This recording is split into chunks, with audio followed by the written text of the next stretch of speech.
Hi, this is Richie here. Today I'm going up the Highlands with my pal Gary, going to do an overnight trip, aiming for trout and perch. It's the end of trout season next week, so this is why we're going up for trout today. We're going to stay overnight and we're going to fish 2 lochs. Hopefully we catch tight lines. So let's go fishing.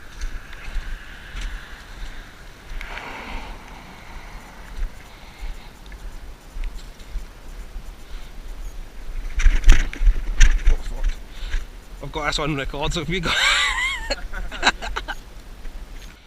so we'll start off here, walk away around to the left until I eventually go right round the loch.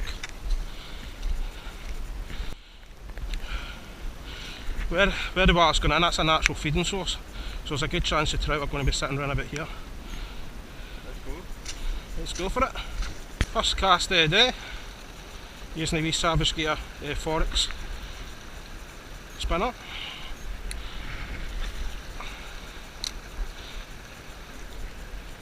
Is it?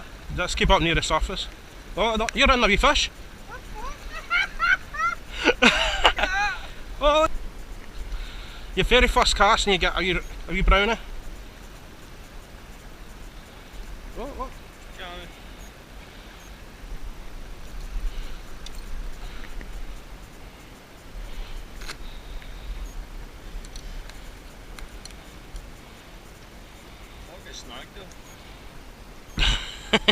He's like the snag that was a fish.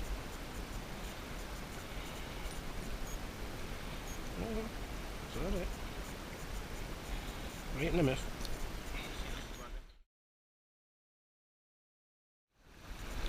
That's your first Highland trout. First of many, hopefully.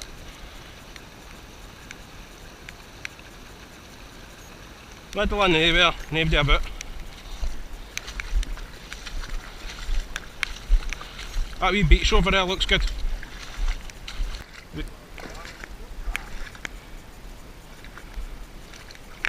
It's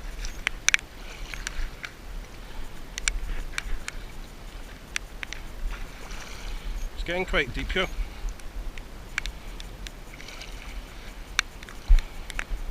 Oh, I nearly fell there myself after taking the piss out of you.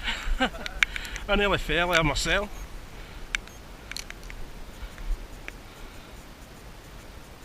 I think we're going to catch one here. I've got a good feeling about it.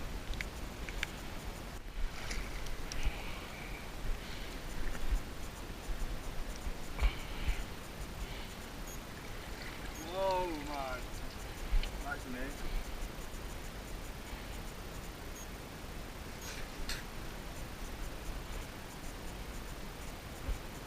I know. So that was a meal. Look at the teeth in that thing.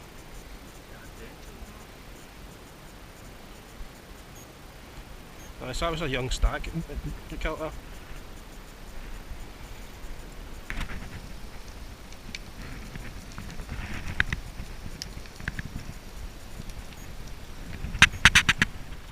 I know what you're thinking. It's supposed to be an overnight trip up the Highlands fishing for perch and trout. But anybody that's fished up the Highlands knows that the weather can change at any point. So what happened was, me and Gary fished down in a loch. Within the first cast he caught a wee tiny brown trout, probably about 5 inches at the most. After we caught that, we walked about the loch, done a few castings and stuff like that, but it was starting to get dark, didn't catch in. So we decided to go back, set up the tent, get a fire going and all that, plan to stay the night and then do the next loch the next day. But anybody that fishes up the Highlands knows how quickly the weather can change. Short story is, the weather turned really bad, we ran out of wood to get the fire keep going, we ended up freezing, so instead of getting hypothermia we decided to pack up and go home. So we went home and we didn't stay. So this is a couple of days later and I've decided that I'm going to go up a very famous Pike Loch. It's well known, I'm not going to say the name of it, but if you see the video and you know the locations, keep it to yourself. But it's quite a famous loch for pike. So what I've done is, I've booked a log cabin. I'm just going to show you around the room. So you get your wee wood burner there. And the reason I've done that is because I'm planning to stay in here the next 4 days. So the first 3 days I'm going to fish a different location, a different part of the loch, aiming for pike and spinning for perch as well. So hopefully I'll start catching them. That's going to start tomorrow. Tight lines. So this is where I'm fishing today. As you can see, it's beautiful up here. So I've not set my rods up yet, I've just put them on the rod pod with a bit of lambs on. So my plan is, I'm going to set my right side rod shallow to my right side, a big rod in the middle. I'm going to send it straight out as far as I can. And then my rod here, so on my left, I'm going to stick out to the left near the jetty over there. I walked out in front of the jetty first and I could see quite a few perch and other bait fish, a wee roach. So there's a good chance of pike are going to be there, but first things first.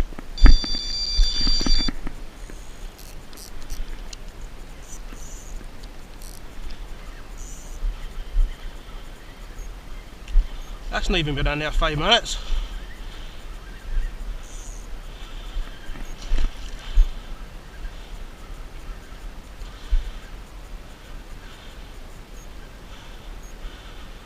Oh, this is a good pike. This is going to jump. This hope it stays on because it's barbless hooks. Oh, it's running. Oh, oh, nice one.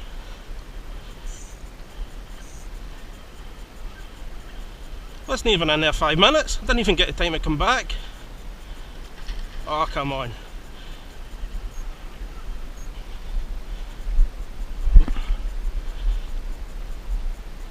Just need to try and tire it out a wee bit.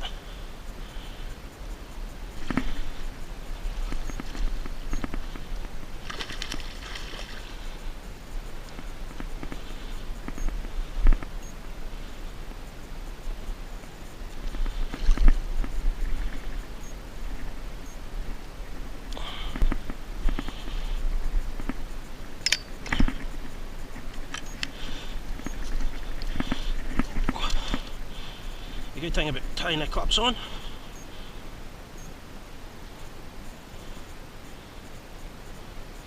just going to clip the wire trays.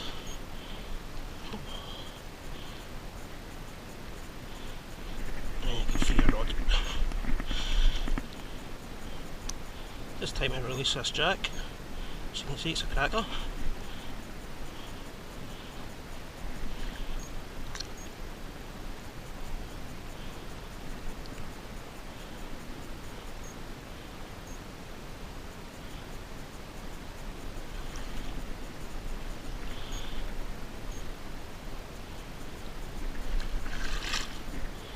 Just let it recover.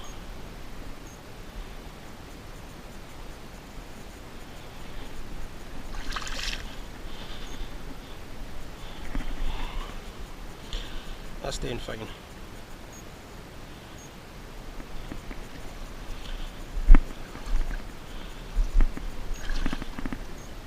Oops, maybe it goes.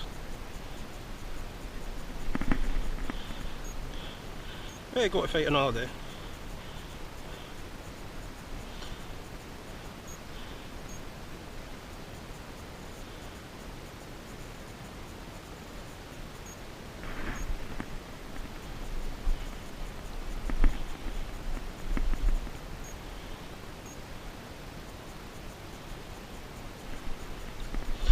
And that's what's left of the trout that was on that deadbait.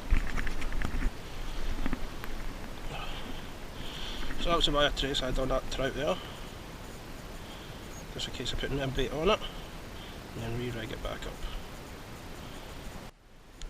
So bait I'm using today is, I'm using blaze, trout and then small roach.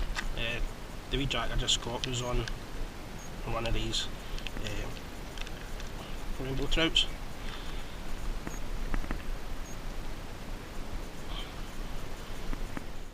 So I've decided to give you a wee tour around this cabin that I'm staying in. It's a proper fisherman's cabin, and the reason you know that, it's got a fly fishing rod up there. Now looking at the age of this, I'd say it's at least a 50-year-old, maybe more.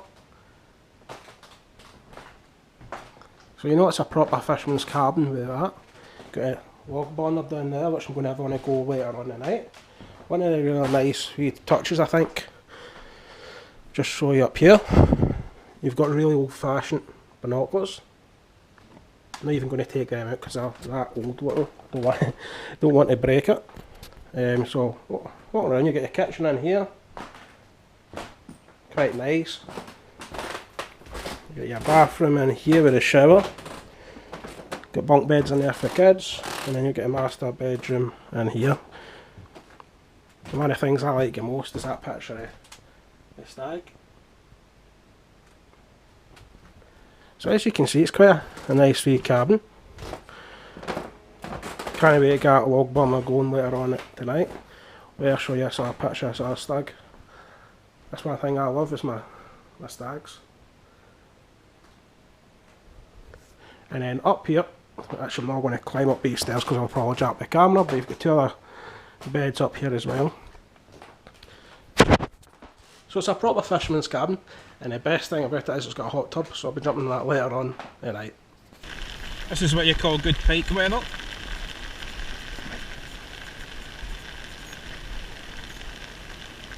Hopefully this heavy rain brings them on the feed.